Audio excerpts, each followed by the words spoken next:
Michael, one of the things I want to ask you is about death, which sounds very, very depressing and very dark. But actually, I think there is light at the end of this particular tunnel, because can we talk about why it's important to remember that we die? Just explain what that's all about, because I know you had a conversation with a monk that transformed your thinking on this.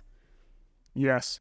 So let me tee this up by saying I started thinking about this because when I went up to the Arctic for more than a month for the comfort crisis, I was up there hunting. We were hunting caribou, and I'll make this part short, but I didn't really think I wanted to hunt because it's like, I eat meat all the time, but I don't necessarily need to kill it myself. Now, the guy that I was up there with, he's really changing the face of hunting and how it's practiced, and he's just really revolutionary person in the space. And he said, I think you would understand why we come up here and do what we do if you were to hunt. So I said, all right, maybe. Now, long story short, I got in a position where it was time to hunt, and I had to make a decision.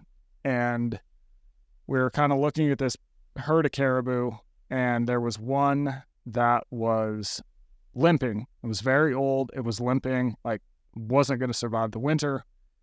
And so I hunt, and I kill this animal, and I'm a mess afterwards, straight up, emotional mess.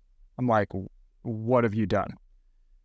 Now, then we start breaking it down because we're going to use every single usable part of it that we can. And I realize that this animal is meat. And it's like, okay, you eat meat every single day, and never once have you felt one iota of emotion about that meat. And yet here you are, a complete mess about this.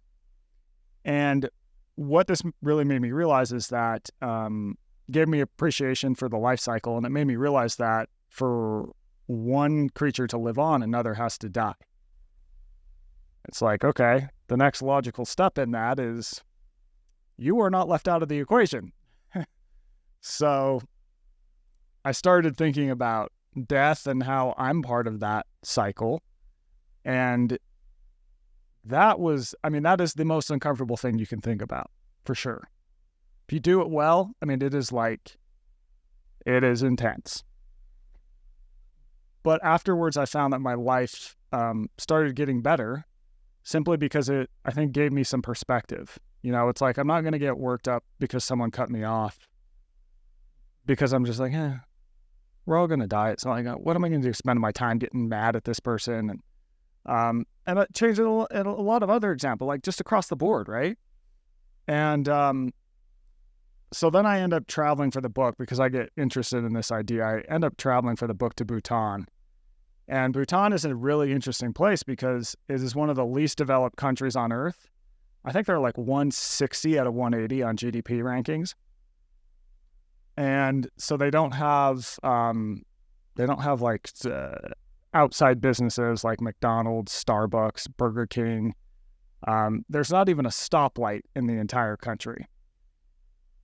But what's interesting is that they consistently rank among the top happiest nations on Earth. So they're in the top 20 happiest countries on Earth, which is crazy. They're punching above their weight because we tend to think you need money and stuff and status and all this stuff to be happy, right? And one of the reasons that they seem to be happy, there's a lot of them, but one of them seems to be that they have a very different relationship with death than we do in the West. So in the West, we kind of think we don't want to think about death.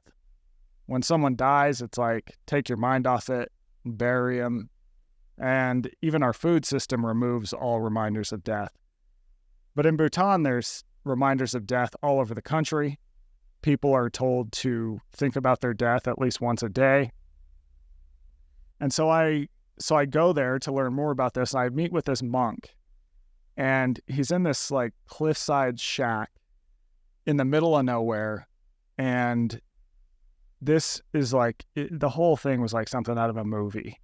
It's I'm this gangly Western idiot, and I go into this guy's shack, and the first room there's nothing there, second room there's nothing in there, and I poke my head into the third room, and it's like this big statue of the Buddha and the incense. And I like sweep my head, and there's the monk, and he's in his orange robes, the shaved head, and he just like looks over at me and just goes, "Welcome.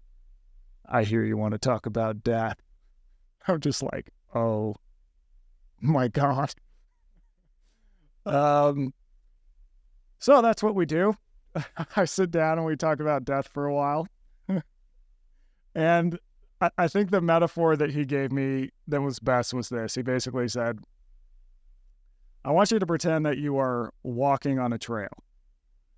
I'm like, okay, pretend I'm walking on the trail. And he goes, all right.